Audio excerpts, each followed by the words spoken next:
National news में आपका बहुत बहुत स्वागत है। मैं हूं आपके साथ अबरारुल रहमान। राहुल गांधी ने एक बार फिर से अपने बयान के जरिए भारी बवाल मचा दिया है, क्योंकि उन्होंने अडानी को लेकर के जो बड़ा बयान दिया है, प्रेस कॉन्फ्रेंस में जो तमाम बातें कही है, दरअसल उसके बाद ये तय माना जा रहा है कि फिर से एक बार देश की सियासत में नई बहस जो है वो छिड़ने जा रही है। लेकिन इस समय अगर देखा जाए तो जिस तरीके से उनके एक और बयान को लेकर के यहाँ पर बीजेपी पार्टी पूरी तरीके से हमलावर नजर आती है, और लगातार आप कह सकते हैं कि इस बयान को देने के बाद से ही बीजेपी उनसे माफी मांगने की मांग जो है वो दोहराती चली आ रही है। लेकिन आप देखिए कि इस बीच राहुल गांधी ने दरअसल क्या ऐसी बात कही है जिसके बाद ये तय माना जा रहा है कि अडानी खेमे को फिर से एक बार जो है भारी नुकसान जो है वो उठाना पड़ सकता है। तो आप एक बार राहुल गांधी के उस बयान को जरूर। तो आज सुबह मैं पार्लियामेंट गया और मैंने स्पीकर से कहा कि मैं पार्लियामेंट में बोलना चाहता हूं, अपनी बात रखना चाहता हूं। सरकार के शायद चार मंत्रियों ने मेरे ऊपर आरोप लगाया है, हाउस में आरोप लगाया है। तो मेरा हक है कि मुझे पार्लियामेंट हाउस में अपनी बात रखनी देनी चाहिए।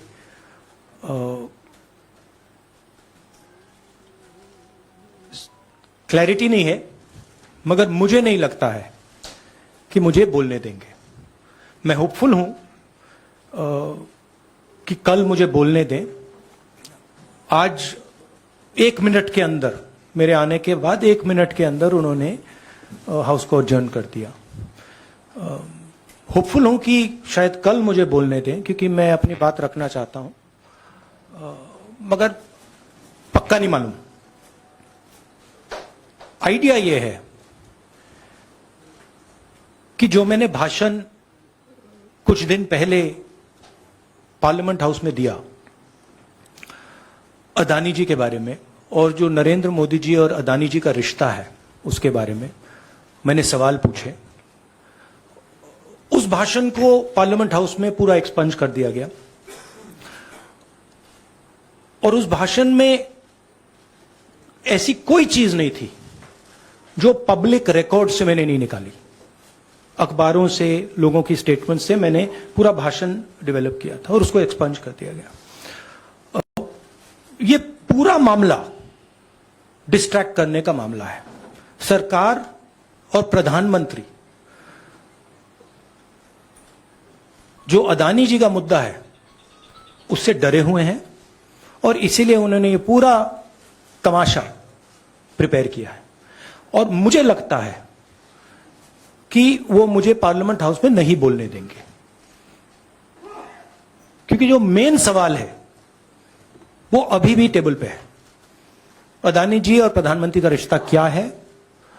जो डिफेंस कॉन्ट्रैक्ट्स अदानी जी को दिए जा रहे हैं वो क्यों दिए जा रहे हैं?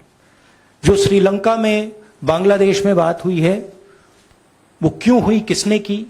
ऑस्ट्रेलिया में जो प्रधानमंत्री जी और स्टेट बैंक के चेयरमैन और अदानी जी के साथ जो मीटिंग हुई वो क्यों हुई, उसमें क्या डिस्कस हुआ? तो ये सब सवाल हैं जो प्रधानमंत्री जिसके जवाब नहीं दे पा रहे हैं, और ये मेन बात है। मैं एमपी हूं, तो मेरी पहली रिस्पॉन्सिबिलिटी पार्लियामेंट में जवाब देने की है, और मैं चाहता हूं कि पार्लियामेंट में जवाब देने के बाद मैं आपके साथ डिटेल में डिस्कशन करूं। मगर उससे पहले मैं डिटेल में आपके साथ नहीं जाना चाहता हूं, क्योंकि वो एज एन एमपी वो हमारा प्लेटफॉर्म है। I will say it in English. I went to Parliament this morning with the idea of putting what I have said or what I feel on the floor of the House.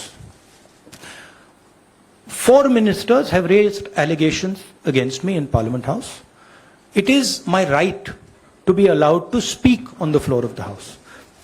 I requested the Speaker today.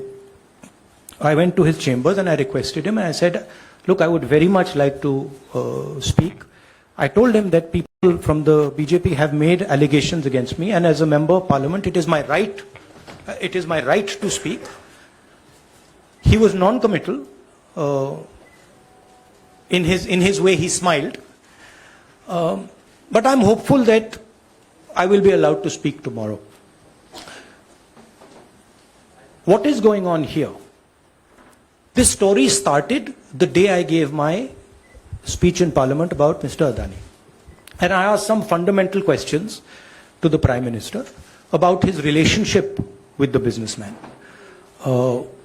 about how Mr. Adani has been given pretty much the entire India-Israel defense relationship, how he's been given the Bombay airport, other airports, how rules have been changed to allow him to be given these things, what happened in Australia between the Prime Minister, Mr. Adani, and the Chairman of the State Bank, and one of the Chief Ministers of one of the states in Australia. That's a picture that is visible to everybody. Why is the Prime Minister of India sitting with the State Bank Chairman and Mr. Adani and an Australian leader? What is he discussing? And why, after that discussion, is almost $1 billion pledged by the State Bank to Mr. Adani?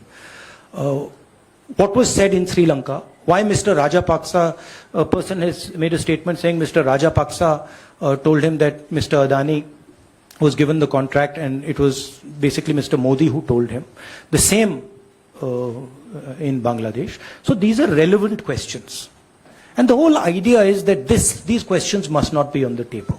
And that is why this whole exercise of 4 or 5 ministers, the Prime Minister giving a speech, to distract from this fundamental question, which is what is the relationship between the Prime Minister of India and Mr. Adani and his companies, and more importantly, whose money is in these shell companies? Who is this unknown person whose money is in these shell companies? What is his relationship with Mr. Adani? These are the questions.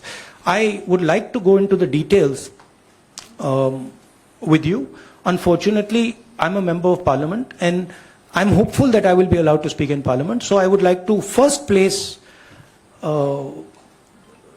my statement on the floor of the House, and then after that तो आपने देखा राहुल गांधी ने जिस तरीके से उन तमाम परतों को खोलने की कोशिश की है और जिस अंदाज में उन तमाम बातों को रखा है, दरअसल ये तय माना जा रहा है कि फिर से एक बार हिंडनबर्ग की रिपोर्ट के आने के बाद अडानी समूह को भारी नुकसान का सामना करना पड़ सकता है। क्या भारतीय जनता पार्टी और कांग्रेस के बीच ये जो लड़ाई है और ज़्यादा गंभीर रूप इख्तियार कर जाएगी? क्योंकि अडानी वाले मुद्दे पर बीजेपी कहीं न कहीं खामोश नजर आती है। इस खास रिपोर्ट में बस इतना ही। देखते रहिए ताज़ा तरीन खबरों के लिए नेक्स्ट 9 न्यूज़ को। धन्यवाद।